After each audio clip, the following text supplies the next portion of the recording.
नारी का ये अपमान बहुत ही दुखी का दिन है। ये हमारे देश की सारी नारी जो है बहुत ही दुखी है, बहुत अपसेट है। वुमेन रिजर्वेशन बिल को लेकर भारतीय जनता पार्टी ने कांग्रेस के खिलाफ अपना मोर्चा खोल दिया और राहुल गांधी के निवास के पास की तस्वीरें मैं आपको दिखाना चाहूंगा, जहां भारी संख्या में बीजेपी के जो कार्यकर्ता हैं, खासतौर पर महिला कार्यकर्ता हैं, यहां पर राहुल गांधी के घर की तरफ मार्च करने की कोशिश कर रही है। उसी बीच हमारे साथ दिल्ली बीजेपी अध्यक्ष वीरेंद्र सचदेवा और मेंबर पार्लियामेंट मनोज तिवारी हैं। तो तिवारी जी, आप यहाँ पर पहुंचे हैं, देखा जा रहा है कि रोका भी जा रहा है आपको आगे जाने से। मैं एक तो बता दूं आपको कि दिल्ली की महिलाओं ने ये प्रदर्शन रखा है, भाजपा उनको समर्थन दे रही है, हम उनको समर्थन दे रहे हैं और हमें बहुत खुशी है कि जिस संख्या में बहनें निकली हैं और जो नारा लग रहा है इन लोगों का कि फूल नहीं चिंगारी हैं, हम भारत की नारी हैं, हमें इस बात का बहुत सुकून है कि हमारी भारत की दिल्ली की बहनें जाग गई हैं। और मैं वीरेंद्र सचदेवा जी का, ये हमारी पार्टी के अध्यक्ष, इनका धन्यवाद देना चाहता हूं। इन्होंने इस आंदोलन, इनके प्रदर्शन को समर्थन दिया है।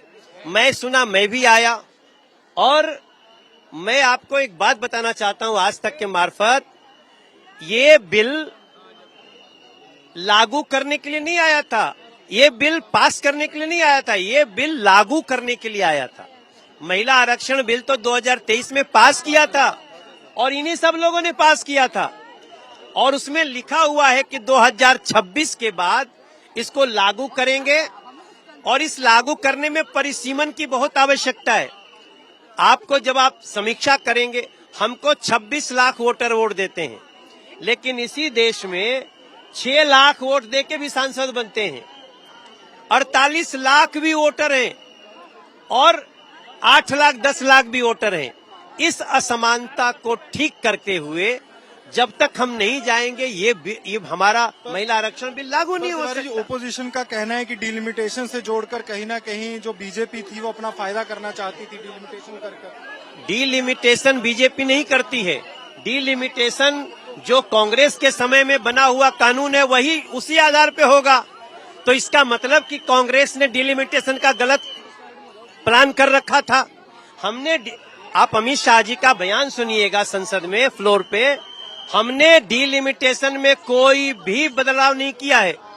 डिलिमिटेशन जो लोग करते हैं वही करेंगे। तो डिलिमिटेशन जो चला आ रहा है उससे आप क्यों डर रहे हो? इसका मतलब आपको किंतु परंतु हाँ लेकिन करके इस महिलाओं के हक को रोकना है। आपने रोक लिया।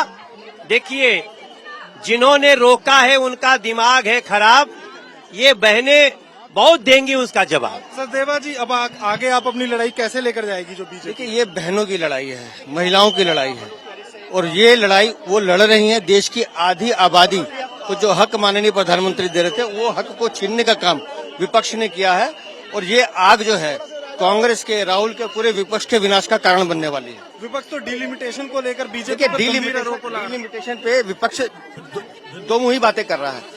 जस्टिस कुलदीप ने जब 2002-3 में डिलिमिटेशन किया था उस समय ये सुनिश्चित किया था कि 2025 का डिलिमिटेशन होना है, तो डिलिमिटेशन तो ड्यू है, वो तो होना ही है, लेकिन महिला आरक्षण रोककर कांग्रेस ने अपना महिला विरोधी चेहरा बेनकाब किया है।